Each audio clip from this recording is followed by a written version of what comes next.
빼앗긴 강화문에도 봄은 오는가.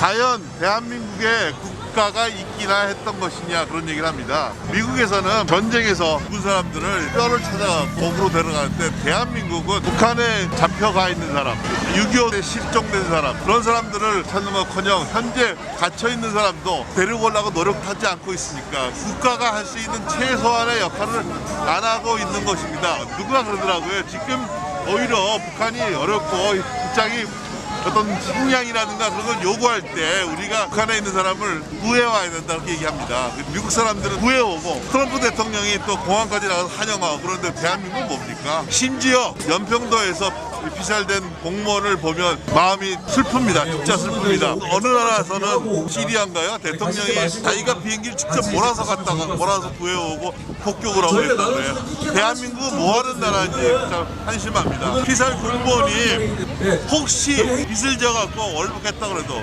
그렇다고 그 사람이 북한에게 피살되고 불에 태워도 되는 겁니까? 대한민국 국민이 있는 겁니까? 우리가 진짜 안심하고 대한민국에 살 수 있습니까? 우리나라 국민을 보호할 생각이 있는지 진짜 이게 나라인지 걱정입니다. 웬 말이냐?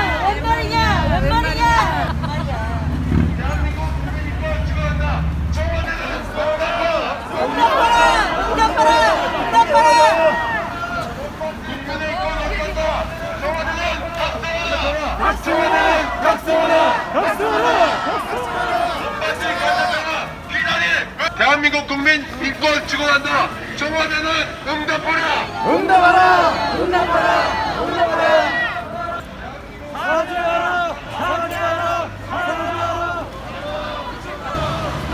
국민 인권 어디 갔냐? 문재인은 응답하라.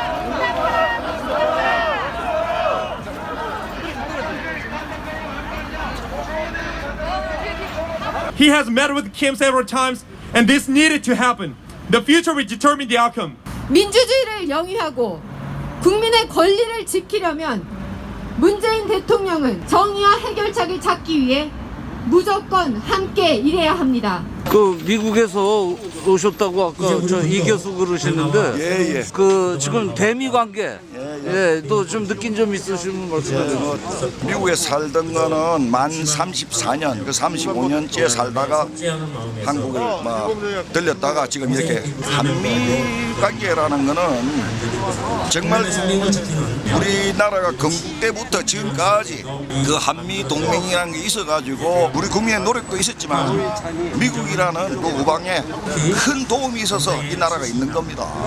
물론 그 동맹은 탁월한 지도자 이승만 전 대통령이 계셨기 때문에 한미 동맹을 맺은 거고 그 당시에 사실 전 세계에서 꼴찌에서 그런 나라였고 미국은 세계 제일이었고 대등한 관계의 동맹이라는 것은 생각할 수도 없는 겁니다. 근데 그것을 탁월한 지도자인 이승만 대통령께서 여러 가지로 외교력을 발휘해서 한미동맹이 맺어져서 지금까지 왔는데 그 한미동맹을 지금 이 정권의 3년 요 사이에 막 허물어뜨리려고 애를 쓰고 있지 않습니까? 그러나 우리 국민들이 이 정권이 아무리 사간 정권이라도 다 같이 일어나서 한미동맹이 깨지는 일이 없도록 우리가 철두철미하게 막아야 합니다. 대한민국의 정권이라면 대한민국을 위해야 그것이 우리가 정권이라고 부를 수 있는데 이건 정권이라기보다는 말하자면 동네 양아치 같은 정권이죠. 정권이라고 말할 수도 없죠. 권력을 잡아서 그 권력을 국민을 위한 제대로 된 그런 권력을 해야 되는데 이거는 뭘 하는 지금 그래서 오죽하면은 가수가 태수형 소크라테스형 나라가 왜 이래 그렇게 해서 모든 국민이 공감대를 느끼고 시청률이 말입니다 20%대 그런 놀라운 일이 벌어지지 않았습니까? 지금 나라는 한심한 지경입니다. 지금 경제 분야에 대해서 좀 지적을 해주신다면요. 경제요? 경제도 이 사람들이 경제를 하려고 어떤 정책을 했다가 실패하는 게 아니고 말하자면 경제의 큰 재벌들 회사, 삼성, 현대, 칼, 대기업들을 전부 감사라든지 조사를 해가지고 말이죠. 기업 활동을 전부 위축시키고 있지 않습니까? 제가 생각할 때는 경제를 살리려고 하다가 이 사람들이 실수하는 게 아니고 경제를 망쳐서 저들식의 평등한 사회 그걸 만들려고 경제를 망치는 겁니다. 특히 원전, 세계 제일의 원전 기술을 가지고 있는 대한민국인데 그 원전을 갖다가 또 없애고 말이지 말도 안 되는 태양광을 나무를 없애고 이해할 수 없는 모든 정책들을 지금 이 정부에서는 하고 있는 겁니다. 우리 대한민국의 정체성을 잃어버리고 대한미국이 된 지 벌써 3년 반이 지났나요? 대한미국을 우리 문재양이가 치매에 걸려서 니은자를 뺐는 줄 알았는데 그게 아니었어요. 주도면밀한 사람이에요. 사실 고려 연방으로 가기 직전에 90% 이상이 진행된 걸로 저는 개인적으로 보고 있습니다. 현 상황이 더군다나 여러 가지 적화되는 과정에서 대한민국의 전부 공무원이 이 정부에서 적절한 대응을 못한 관계로 해서 피살된 나머지 또 쓰레기 처리하듯이 불을 질러버리고 이게 말이 안 되는 개수작들을 하고 있는데요. 이래서는 안 됩니다. 흔히 많이 들으셨지만 냄비 속에 끓고 있는 개구리처럼 대한민국 국민들이 3천만 이상이 죽어갈 걸로 저는 예견을 하고 있습니다. 이러한 마당에 저 한 목숨 바쳐서라도 이 나라를 건져야겠다는 애국심으로 오늘도 1인 시위를 마치고 여기에 나왔습니다. 억울하게 돌아가신 해양수산부 공무원 명복을 빌면서 다시는 이러한 일이 없도록 우리 국민 모두가 일치단결해서 문재양 정권을 끌어내려야 합니다. 문재양 정권뿐만 아니라 거기에 부역하고 있는 공무원들, 특히 군인경찰들은 대우각성을 해야 된다고 봅니다. 오늘 피살되고 돌아가신 해양수산부 공무원의 명복을 다시 한번 빌겠습니다. 지금의 이 문재인 정권이 자국의 국민을 보호할 줄 모르는 이 무능한 지도자는 저기에 있어서는 절대 안 됩니다. 무능한 지도자가 어떻게 나라를 통치할 수가 있습니까? 이것은 문재인은 지금 완전히 독재를 하고 있습니다. 이게 지금 북한이 김정은이보다 더한 자유 대한민국을 독재를 하기 위해서 문재인 정권은 자기 국민들이 피살이 돼도 저 우리의 주적에게 올바른 말 한마디 할 줄 모르는 저 무능한 문재인은 하루빨리 저기서 내려와야 됩니다. 그것이 지금 우리 국민들이 붕괴하는 마음입니다. 네. 화면에 나오는 게 지금 아드님이 보내주신 편지 원본입니다. 차디찬 바닷속에서 잠자고 계신 아빠.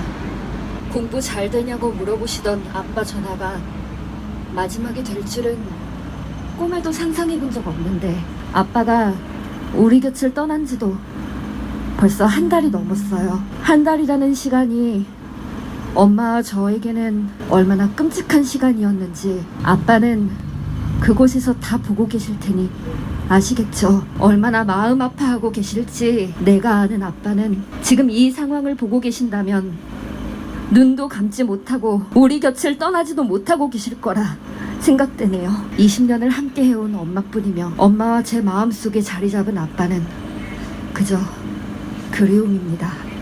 아빠의 명예를 되찾기 전까지는 엄마와 저는 울 자격도 없으니까요. 우리 앞에서는 강하게 잘 버텨주고 계신 엄마가 우리가 없을 때 많이 우셨는지 퉁퉁 부은 눈을 보니 저는 또다시 이 나라가 원망스럽고 분노가 차오릅니다. 대통령 할아버지께서 진실을 밝혀 아빠의 명예를 찾아주겠노라 약속을 하셨음에도 터무니없는 이유를 증거라고 내세우는 해양경찰의 발표가 저를 무너지게 만들었고 대한민국에서 가장 높은 분인 대통령 할아버지의 약속이었기에 그저 믿고 기다리고 있는 저한테 아빠는 아마 그래 아들 잘하고 있다 라고 칭찬하시겠죠. 그리운 아빠, 저는 너무 걱정이 되네요. 아무것도 모르고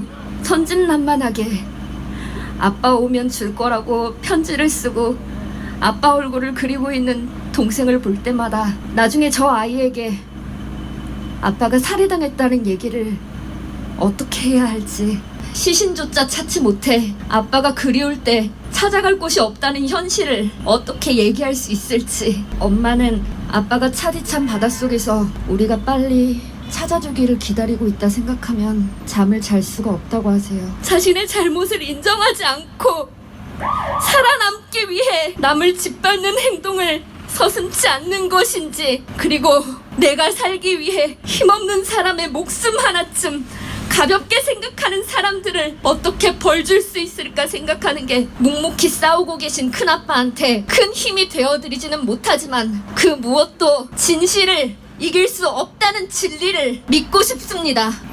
누가 뭐라 해도 가족과 나라를 위해 헌신했던 아빠를 우린 너무나 잘 알기에 나의 아빠 존경합니다. 사랑합니다. 그리고 그립습니다. 우리 언젠가 다시 꼭 만나요. 다시 만나는 그날 잘했다고 힘껏 안아주세요. 2020년 10월 23일 아빠를 존경하는 아들 올림.